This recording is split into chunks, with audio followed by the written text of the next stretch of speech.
Hey everyone, author MJ Gallagher here, and I am back with a brand new video series presented and funded by KupoCon. My mission this time around is to scour the chapters of Final Fantasy VII Rebirth and point out many of the Easter eggs and hidden details you may have missed. This preview episode covers the early part of the Nibelheim demo and is only a taster of what to expect when the full game releases. I'll be sure to keep Rebirth spoilers to an absolute minimum, but please beware of spoilers for Final Fantasy VII Remake as well as the compilation in general. With that out of the way, hit the subscribe button, ring that notification bell, and let's get started. As in the original game, Cloud's retelling of the Nibelheim incident 5 years ago begins in the back of a Shinra army truck, where we see the 16-year-old soldier check in on the motion sickness of an infantryman colleague. If you look closely, you'll see some locks of blonde hair sticking out the back of the trooper's helmet, but that's probably not important. When Cloud asks Sephiroth to brief him on the assignment, he adds his concern that it may be another one of those Turks gigs. Sephiroth confirms that it is, which is a likely allusion to episode 12 of Before Crisis, where the player Turk is dispatched to the Mount Nebo reactor ahead of the survey team. The same scenario is referenced again if Cloud inspects the cat bowl at Tifa's house. In the present, Tifa mentions that her cat Fluffy was always disappearing. Chasing her pet up Mount Nebo is how she initially runs into the player Turk during Before Crisis, and is subsequently asked to be the investigation team's guide. The truck comes to a sudden halt when monsters are spotted on the road, prompting Sephiroth and Cloud to confront them. Rather than the dragon that features in the corresponding scene in Final Fantasy VII, the Fiends are a pair of Disgorgons, previously known as Veltchertasks, which are native to the rocket launch pad on the other side of Mount Nebo. Sephiroth takes down both creatures with ease, finishing the second Disgorgon with an onslaught that includes leaping into the air and driving his sword, the Masamune, through it with a downward lunge. This exact move can be used as part of Sephiroth's in-battle skill set later in the chapter, and is known as Hell's Gate. Those familiar with the fight against him at the climax of Remake may recognise that it is deployed there too. As for its significance, the attack is arguably his most iconic, given the events at the Forgotten Capital in the original Final Fantasy VII, and the big question over what Aerith's fate will be at the end of Rebirth. In the present day, Tifa supplements the story's introduction from the perspective of Nibelheim's inhabitants. As she does so, she places a hand over her chest. This of course is where she was slashed by Sephiroth's Masamune and required a number of skin grafts, according to the official novel Traces of Two Pasts by Kazushige Najima. Once the Shinra survey team has arrived at Nibelheim, Cloud has the chance to explore his hometown. If you speak to one of the infantrymen at the gate, he'll ask if Cloud has a girlfriend he wants to see, then mentions a girlfriend of his own. Without getting into specifics, this is likely a reference to Tifa and Aerith respectively. Towards the town square, there is a group of children pretending to be Sephiroth taking on 3 opponents. Whenever the girl successfully defeats the others, she sings the traditional victory fanfare of the Final Fantasy series. This parallels Barret in Remake and Yuffie in Episode Intermission, who both do the same. On the subject of returning features, Rebirth's infantry section in the main menu has expanded on remakes. However, there's no change to the description of the Buster Sword, said to be a large broadsword that has inherited the hopes of those who fight. This is a clear allusion to its original owner, Angeal, who regularly speaks in Crisis Core of the honour and dreams of a soldier, adding another layer of poignancy to the circumstances of Cloud's flashback. The mandatory armour worn by Cloud during the demo is the Road Warrior's Bangle, whose description claims that it's a stylish leather accessory for bikers, available for purchase in the Cosmo Canyon region. This is interesting because it may connect to the route the investigation team came when travelling by road to Nibelheim. In addition, The defiles around Cosmo Canyon were one of the handful of tracks in the mobile battle racing game G-Bike, playable in Japan between 2014 and 2015.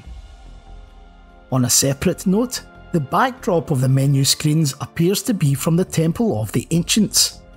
The black panels behind Cloud resemble archaic astronomy charts, showing the known orbits of planets or other celestial objects. This may relate to the temple itself being the black materia in the original game, whose magic is said to locate and collide with small planetoids floating in space. As I discuss extensively in my book Norse Myths that Inspired Final Fantasy VII, several elements of Nibelheim's design are derived from Viking legends. This is reinforced in the demo. One example is that the inn has been renamed as the Nidhogg Hotel, while another is that the foremost river flowing past the town is called the Gunthra. In Norse mythology, Nidhogg is the name of a dragon who dwells in the main spring of Niflheim, and is associated with the torment of murderers and oathbreakers, perhaps foreshadowing the actions of its current guest, Sephiroth. Gunthra, meanwhile, is an icy river whose source is that same primordial spring. Behind the reception desk of the hotel is a tourism poster advertising the famous ruby red rocks of Karel.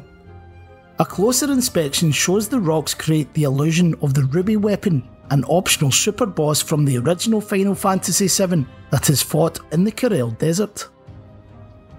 Tifa's martial arts instructor, Zangen, who we now know as Rashard Zangen, is subtly referenced a couple of times in Final Fantasy VII Remake, but he properly introduces himself to Cloud at the hotel by examining the boy's biceps and grabbing his waist.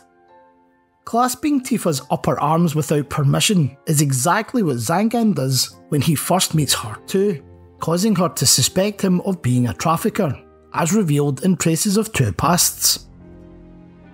Speaking of Nojima-san's novel, the early part of this chapter is crammed full of references.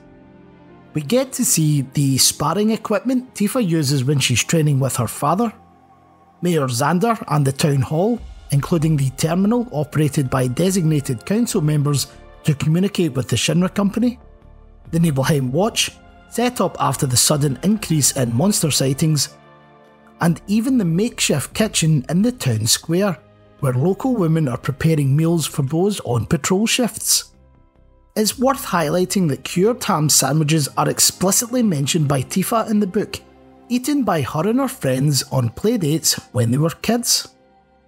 The family of one of the boys, Tyler, is known to have the best cured meat recipe in town.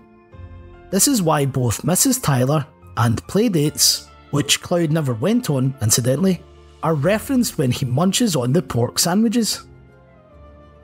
Arguably the best allusion to Traces of Two Pasts is the Calisthenics Club, where elderly townsfolk improve their physical and mental health through stretching. Zangen introduced the exercises to Nibelheim, but the group is usually led by Tifa. If Cloud joins the gathering after speaking with Zangen and visiting his mother, it is the martial arts master himself who leads the stretches. The poses include the Seraph, the Stone Bird, and the Scales of Justice, whose techniques, but not names, are all described in the novel. The Seraph is of particular interest because seraphim in ancient Judeo-Christian literature are typically six-winged angelic beings associated with burning.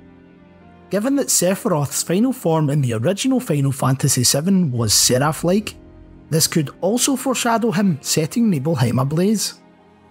Alternatively, it may not be a coincidence that the statue of a female angel, two stone eagles, and the painting of a lady with scales are all present in the main hall of Shinra Manor. Paintings feature prominently in the homes and buildings around Nibelheim, with almost every one containing artwork of flowers. Flowers are hugely symbolic in Remake, and it's unsurprising to see a single yellow lily on the mailbox outside Tifa's house during Cloud's flashback. He gives her a similar flower outside 7th Heaven in Chapter 3 of Remake, representing the reunion of loved ones. when it comes to Easter eggs, Tifa's bedroom has more than its fair share. On the shelf by the door is the model of a Shinra infantryman, which is a really weird thing to have for a girl who loves a boy that joins Soldier.